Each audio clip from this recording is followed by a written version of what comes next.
para murid selama ikut Tuhan, sebelum Tuhan bangkit, mereka hanya ikut Tuhan pada apa? Pada segala sesuatu kondisi yang baik. Mereka hanya melihat mujizat, mujizat demi mujizat, dan itu membuat mereka begitu semangat melayani Tuhan.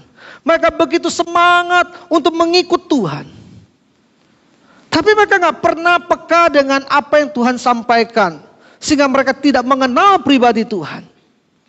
Padahal di dalam segala mujizat yang Tuhan lakukan, Tuhan selalu mengatakan, aku datang untuk menderita. Aku datang untuk mati. Aku datang untuk menebus dosa umat manusia. Tapi aku akan bangkit.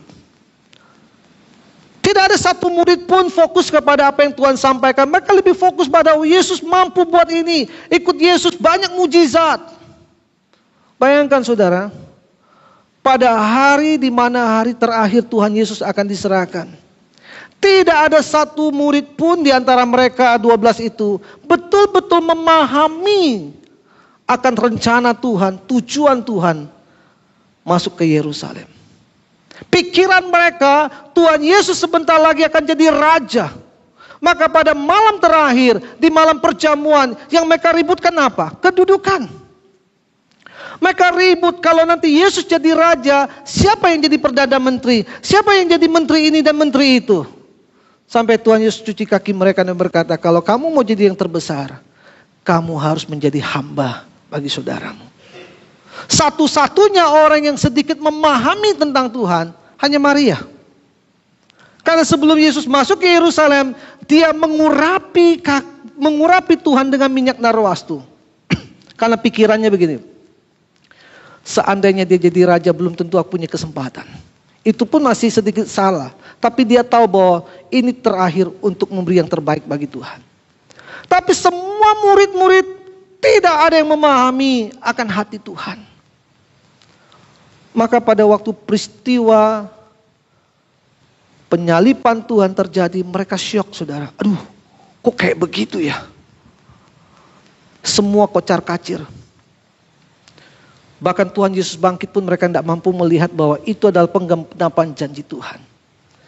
Kalau iman Kristen kita dibangun karena berdasarkan situasi, kondisi yang kita inginkan, tapi bukan berdasarkan pada firman, maka kita akan menjadi orang Kristen yang sangat-sangat dangkal ikut Tuhan.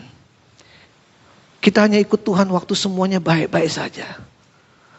Pada waktu Tuhan izinkan ada kesusahan, kesulitan, iman kita mulai goyah. Mempertanyakan Tuhan ada apa enggak ya?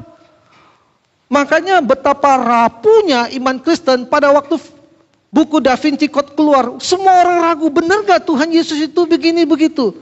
Padahal Alkitab sudah ditulis ribuan tahun. Hanya satu buku Da Vinci Code membuat iman mereka goyah. Karena banyak orang Kristen modelnya apa? Ikut Tuhan itu seperti murid-murid yang sebelum mengalami hari pencurahan Roh Kudus. Iman mereka itu cuma ya ikut-ikut orang, kata orang, bagaimana reaksi orang, situasi apa yang dialami. Tidak pernah fokus pada pribadi Tuhan. Kalau saudara ingin memiliki iman yang kokoh, tetap percaya, belajar fokus pada pribadi Tuhan. Kenali Tuhan kita. Maka situasi yang kita alami tidak akan pernah menggoyahkan iman kita.